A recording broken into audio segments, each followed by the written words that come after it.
Rachita Ram character ಹೆಂಗೆ ಬಂದಿದೆ? ತುಂಬ ಚೆನ್ನಾಗಿದೆ. ತುಂಬ ನ್ಯಾಚುರಲ್ ಆಕ್ಟ್ರೆಸ್ ಅನ್ನಿಸ್ತಾರೆ ನಂಗೆ. ಹೌದೌದು, ಅವಳು ನಕ್ಕರೆ ಸಾಕು ಅಲ್ವಾ? ತುಂಬ ಅವ್ರ ಚೆನ್ನಾಗಿ. ಆ್ಯಕ್ಟಿಂಗಿಗೆ ಅವ್ರೇನು ಕಷ್ಟಪಡಲ್ಲ, ಅಂದರೆ ಫ್ಲೋರ್ಲೆ ಅಲ್ಲ, ಹೋಗ್ಬಿಡಲ್ಲ. ಕೆಲವು ಪಾತ್ರಗಳಿಗೆ ಬೇಕಾಗುತ್ತೆ ಆ ಇನ್ವಾಲ್ವ್ಮೆಂಟ್ ಬೇಕಾಗುತ್ತೆ. ಹೌದು. ಆ ಹುಡುಗಿಗೆ ಆ ತಾಕತ್ತಿದೆ. ನಂಗೆ ರಚಿತಾರಾಮ್ ಬಗ್ಗೆ ಹೇಳೋದಾದ್ರೆ ಕ್ಲೈಮ್ಯಾಕ್ಸ್ ಸೀನ್ ಹ್ಞೂ. ಚಿಂದಿ ಕಿಲ್ಡ್ ಇಟ್.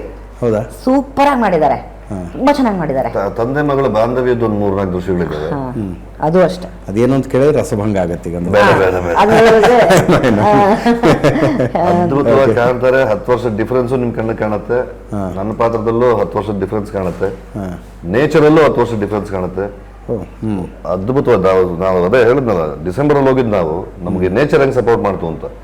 ಡಿಸೆಂಬರ್ ಅಲ್ಲಿ ಸೂರ್ಯ ಬರಕ್ ಚಾನ್ಸೇ ಇಲ್ವಂತೆ. ನಾವು ಹೋದ್ವಿ. ಫಸ್ಟ್ ಡೇ ಮಾರ್ನಿಂಗ್ ಬೆಳಿಗ್ಗೆ 4 ಗಂಟೆಗೆ ಎದ್ದು ಎಲ್ಲ ರೆಡಿಯಾಗಿ ಕ್ಯಾಮ್ರಾ ಇಟ್ಟು ಫ್ರೇಮ್ ಗೆಳೆಯ ಹಿಂಗೆ ಕೂತ್ಕೊಂಡವ್ರೆ, ಒಂದು ಶಾರ್ಟ್ ಎಕ್ಸ್ಪ್ಲೇನ್ ಮಾಡೋರು, ರೆಡಿಯಾಗಿ ಸನ್ರೈಸ್ ಆಯ್ತು. ಅವತ್ತು ರೈಸ್ ಆಗಿತ್ತು ಸನ್ನು.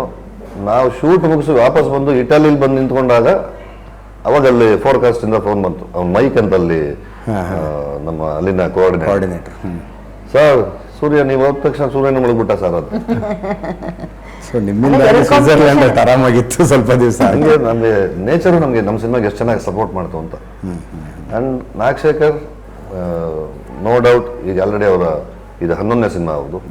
ಮಾಡಿದ ಪ್ರತಿಯೊಂದು ಸಿನಿಮಾದಲ್ಲೂ ಒಂದು ಬೇರೆ ಬೇರೆ ವಿಭಿನ್ನ ವಿಭಿನ್ನ ವಿಭಿನ್ನ ವಿಭಿನ್ನ ಕಥಾಹಂದರಗಳನ್ನೇ ತಗೊಂಡು ಮಾಡ್ಕೊಂಡು ಬಂದಿದ್ದಾರೆ. ಆಮೇಲೆ ಅವ್ರಿಗೆ ಕತೆ ಹೇಳೋ ಶೈಲಿ ತುಂಬ ಅದ್ಭುತವಾಗಿದೆ. ಎಲ್ಲರಿಗೂ ತುಂಬ ನೇರವಾಗಿ, ತುಂಬ ಸ್ಪೂನ್ ಫೀಡ್ ಮಾಡೋ ಥರ ಕತೆ ಹೇಳ್ತಾರೆ.